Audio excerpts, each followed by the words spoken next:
Hello everyone, my name is Trevor, I go by TheMrTrails, welcome to the channel. In today's video, we have Dauntless 1.10.0, marking the beginning of the Return to Light season, featuring a new Hunt Pass, some changes to the Hunt Pass systems including a brand new type of Hunt Pass, and a new addition to the Tragic Echo and Prismatic Grace exotics. Do the YouTube algorithm stuff, drop a like, subscribe to the channel. If you've not done so already, comment down below what the best cosmetic from this video is. So, as we went over in a previous video, this patch is a bit on the lighter side, but let's start with one of the biggest things, Tragic Echo and Prismatic Grace. These helmets now have their abilities reset on behemoth kills, or reset after 5 minutes, whichever comes first. This would now mean that the Tragic Echo is somewhat viable, but one of the main issues that you would still run into is having enough revives for each death. However, if you bring along the Agorist or Chronivore weapons, you can get each of these revives for free, so that would be a viable strategy when using those weapons. The easiest way to utilize the Tragic Echo would be with some Revenant builds, where you can use Revenant to intentionally get yourself almost dead, then take damage to activate Tragic Echo to die when you want to. Or at least this would be the idea. However, there is a pretty massive flaw with this right now. If you kill the behemoth during your Tragic Echo state, your next Tragic Echo state immediately begins upon your would-be death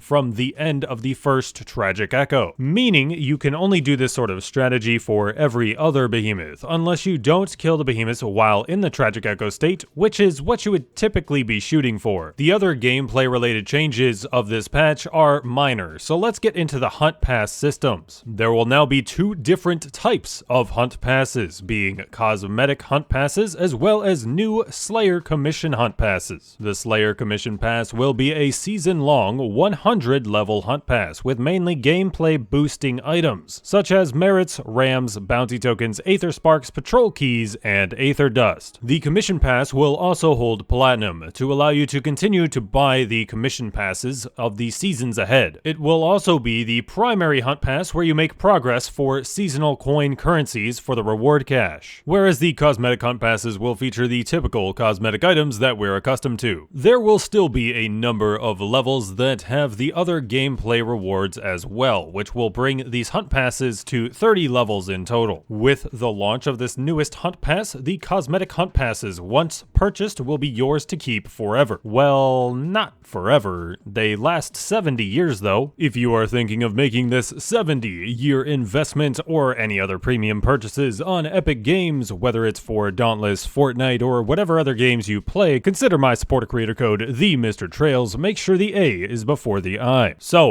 let's check out the newest Cosmetic Hunt Pass, the Monster Inside Hunt Pass. Starting out at level 1, we have the Monstrous Lantern. At level 5, we have the Scaled Monstrous Horn Helmet. At level 8, we have the Monstrous Hide Chest.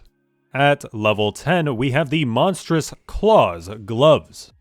At level 13, we have the Monstrous Talons Boots. At level 20, we have the Scaled Monstrous Hide Chest. At level 23, we have the Monstrous Banner Fabric. At level 25, we have the Monstrous Horns Helmet. And at level 30, we have the Big Feast Emote. But hold the phone, the Monster Inside Hunt Pass is not the only cosmetic Hunt Pass that's available, because previous Hunt Passes will now be available as cosmetic Hunt Passes that you can purchase on a bit of a rotating schedule. The first Legacy Cosmetic Pass that will be available is the Void Runner Discovery Hunt Pass. This Hunt Pass first arrived at the release of Umbral Escalation. We'll go over this one as well for those of you who haven't seen this pass before. At level 1, we have the Gates of Perception Helmet Transmog.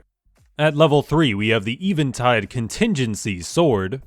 At level 5, we have the Void Beacon Lantern Transmog. At level 7, we have the Star Power Emote. At level 9, we have the Striking Midnight Axe. At level 10, we have the Tactile Waveform Gloves. At level 13, we have the Shadow Gate Banner Fabric. At level 15, we have the Written in the Stars emote. At level 17, we have the Weird Impossibilities Chainblades.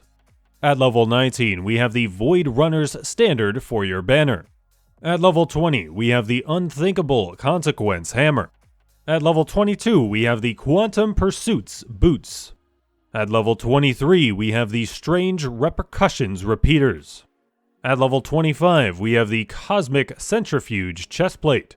At level 26, we have the Null Forces Strikers. At level 27, we have the Tabula Astra emote. At level 28, we have the Uncanny Axis Warpike. At level 29, we have the Void Mind Infinite Helmet. And at level 30, we have the Portal Beam Arrival emote. And now it's time for the reward cache, and a reminder for you to spend your shady coins before this update comes out, because otherwise they would go to waste. This season's currency will be the Prismatic coin, obtainable from weekly challenges as well as the Slayer Commission Pass. For the armors, we have the Farslayer Ritualist gear, which includes the Ritualist Horns helmet, the Ritualist Robes chest piece, the Ritualist Branches gloves, and the Ritualist boots. Then we have some pretty uniquely named weapons in the reward cache. We have Kaladag, the Sword of Legend, Goban, the Axe King, Gaia, the Earth Hammer, the Karanin, Ancient Blades, and Areadar, the Green Spear. Then we have the Growth and Decay Repeaters, and the Everdawn's Strikers. Part of me wishes the last two had fun names as well. And the final item of the reward cache is the Enlightened character title. There is also a glider that will be named the Enlightened, which will appear in the Platinum store. We also have a couple of new rumour quests coming out for Sporestruck Embermane Chainblades named the Ravening Parasites, and a Sporestruck Charog axe named the Fatal Deathcap.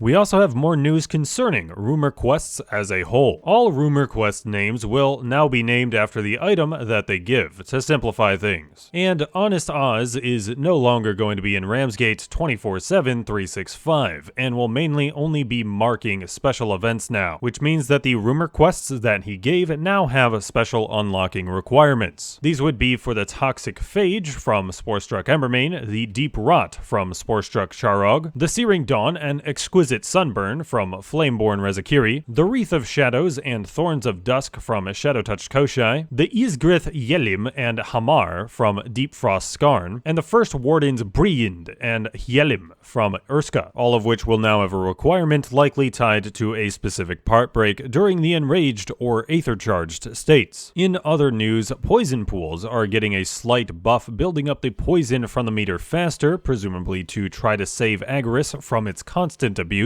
Tempest-born Stormclaws on Twilight Sanctuary will now be the regular Dire variant rather than the Heroic variant, meaning that the fight will be marginally easier. And there was a bit of a collision issue with many behemoths where their hitboxes would become detached from their bodies that came out like last patch. That's been fixed, as well as some other minor things being fixed. But that'll do it for patch 1.10.0, mainly a cosmetic update patch. What was your favorite cosmetic item featured in the video? Let me know down in the comments, and once again guys, drop a like for me, subscribe to the channel if you have not done so already for more Dauntless news and updates. And I have been Trevor, I go by the Mr. Trails, and I will catch you guys next time.